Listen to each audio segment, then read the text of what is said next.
So I watched a bunch of MCC21 prediction videos yesterday, and they made me mad not because of what they predicted, but because of how they predicted. At least learn everyone's names and how to pronounce them before making a predictions video. Seriously, maybe learning what they're good at and bad at would be good things to learn too. Maybe, perhaps.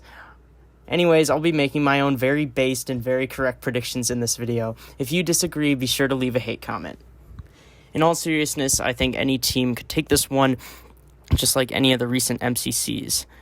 I'll be going over my teams from predicted 10th to predicted 1st, as well as going over my top 5 individual predictions and rapid firing the rest of the individual predictions. Here we go. In 10th place, we have the Aqua Axolotls with Ant Frost, JoJo Solos, Bad Boy Halo, and G Nelly. This team has been 10th in my predictions since I first saw it. This team has 2 top 10 players at the very best. Ant Frost has tried to carry a team before in MCC17, and that team got 8th. And with G only having 1 MCC under her belt, and JoJo not even having a canon one, I can't see this team doing any better than top 5. Anything can happen though. These teams are so balanced, I can't wait for them to prove me wrong. In 9th, we have the Lime Llamas with Pizza Hut, Grian, Solidarity Gaming, and Good Times with Scar. This is my prediction for Lime if Pete doesn't decide to get first. That's kind of how it works with him in Season 2. He either decides to get first and executes it, or has fun playing the event with 0 pressure. If he decides to play with no pressure, I see this team in 9th place. Grian, Scar, and Jimmy are not going to be able to pick up the slack of a top 5 player on their own, and not having a top 10 player will be detrimental to how this team does in the event. I still expect to see a solid first place from this team in Build Mart, however. In 8th place, we have the Yellow Yaks with Fruit Berries, Fwip, Smallish Beans, and Ren Dog. Time to underestimate Fruit Berries again. I also think this team could make Dodgeball, but I kind of want to put them here so I don't jinx it. This is a strong team in PvP and team games, with Fruit being good at Sky Battle and survival games, and Fwip being good at Grid Runners, Sands of Time, and Build Mart. Joel is also good at some of these games. If anyone's going to win Sands of Time, it'll be this team. If this team is going to make Dodgeball, it will need a specific set of games to be played. If Battle Box is played late or too many movement games get played, I can see this team getting 8th place like I predicted. In 7th place, I have the Cyan Coyotes with Sapnap, CBK, Krytic Zeus, and Snifferish. I see this team all over the board in people's predictions. Some people are saying it'll win first and Dodgebolt, and some are saying it will be 10th. I still see this as Sapnap's Nerf team, and have predicted it accordingly. This is a strong Nerf team, and I mean a strong Nerf team, stronger than MCC20 Red would have been. Zeus is rapidly improving, with the Firefox duo performing well in the past, like in MCC14. This will be a PvP team, likely getting top 3 in Battle Box, Sky Battle, and survival games if they get played. If they are played late, I can see the predictions of Cyan believers coming true, and they make Dodgeball. In 6th place, we have the Green Geckos with Dream, Tommy, Init, Sylvie, and Nichu. Dream and Tommy are back with the ladies this time. I feel like I might have overrated this team a little, but I also think that Dream and Tommy will learn from their mistakes. Because of this, I think this team will come first in Sands of Time, just barely edging out the Yellow Yaks. It will be a tight race between them and Yellow, but I think they'll pull it off. This will be the main thing that pushes them to 6th in the event, with this team not being particularly good at movement or PvP, with Sylvie and Nikki being on the team. And the fact that Sands of Time is usually played late, I can see this getting them to 6th at the last second. We also saw Sylvie and Nikki team up with Dave Kratzy and Ryan Krenios in MCC 15, and they got 9th. I feel this team is a little stronger than that. In 5th place, we have the Pink Parrots with Rambo, Sneak Snag, George Not Found, and Wilbur Soot. This is honestly just an all-around good team. No standout players, no weak links, no real strong or weak games either. All members of this team could place in the 5 to 10 range, but they could also all place in the 20 to 25 range. It all depends on the day that they have. Wilbur is good at movement and team games, and the rest are strong in PvP and movement games. Hole in the Wall would likely be this team's strongest game if they had one. If they had a weak one, it'd be survival games because, Rambo. In fourth place, I have the Purple Pandas with Puns, Awesome Dude, Ponk, and Scott Smager. This team has strengths in what the top 3 teams don't. This team's best games are the PvP and movement games.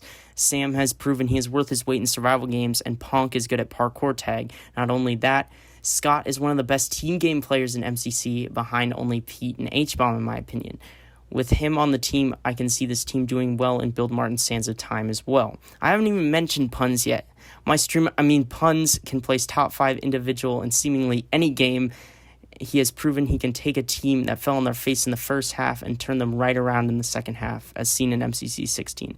The main thing I think this team suffers from is what MCC 13 Pink suffered from. Too much strength spread too thin across the games. This will cause them to get 4th. In third, I have the Blue Bats with Purpled, 5-Up, Tubbo, and Jack Manifold. This team was like Aqua when I first saw it. I first thought it would get 9th or 10th. Then I remembered 5-Up is cracked now. This team is one of the strongest teams in the field right now, with Purpled having an event under his belt, 5-Up finally finding his footing, and Rocket Spleef returning, benefiting Tubbo. This is a great all-around team and should be considered a threat in every game except maybe Battle Box and survival games. Even then, this team won't be bad at either of those games. 5-Up is also cracked at Build Mart and will likely turn a below-average Build Mart team into one of the scariest in the event. In second place, I have the red team, or the Crimson Krakens, with Ryan Krenios, Dave Kratzy, Car Corvus, and Captain Sparkles.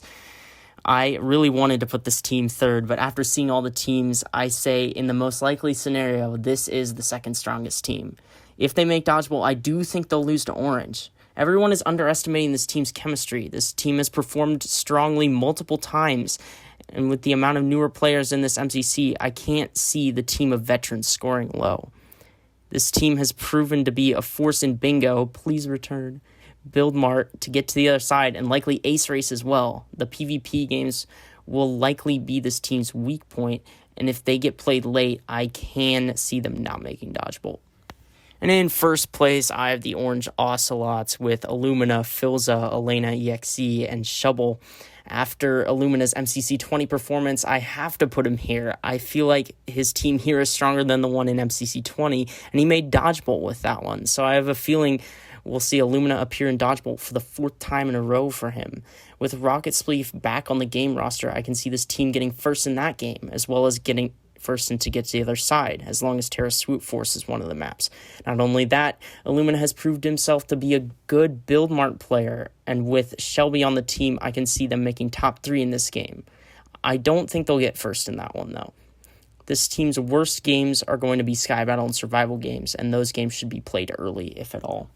And now for my top 5 individual predictions. These individual predictions are just based on what the team's ordered as, so they're loosely based around how the team's placed. Anyway, I have Illumina coming first individual. With a first place team and making Dodgeball, I can see Illumina taking first individual with somewhere between 3,600 and 3,700 coins. I have Puns right on his tail. I see Puns being a strong runner-up to Illumina, being Purple's lone player in the top 10. He will score between 3,500 and 3,600 coins, tailing Illumina by less than 100. I have Dream in third. This is the drop-off point. I see Dream having an MCC 18-like performance, getting third on a 6th-place team. I expect 3,100 to 3,200 coins out of him. And I can't have Red making Dodgeball without players in the top 5, so I have Kratzy and Krenios rounding out the top 5, with them snagging over 3,000 coins each. After that, I'm going to rapid fire the rest of my top 40. In 6, I have Purpled, then Fruit, Sapnap, Filza, Tubbo, Jordan, 5-Up, Pete, Ant, Scott, Ranboo, Sneeg, Tommy, Callum, Sam, Jojo, George, Wilbur, Flip, Joel, Green, Jimmy, BBH, Ponk, Shelby, Zeus, Jack, Elena, Kara, Sylvie, Scar, Ren, G, Nikki, and Sniff. If you disagree, then I don't care. I literally don't care. Those are my MCC21 predictions. Feel free to leave a like and subscribe. I have more videos coming out sooner or later, probably not MCC related. But yeah, I think anything can happen this event, and I'm super excited for the 30th.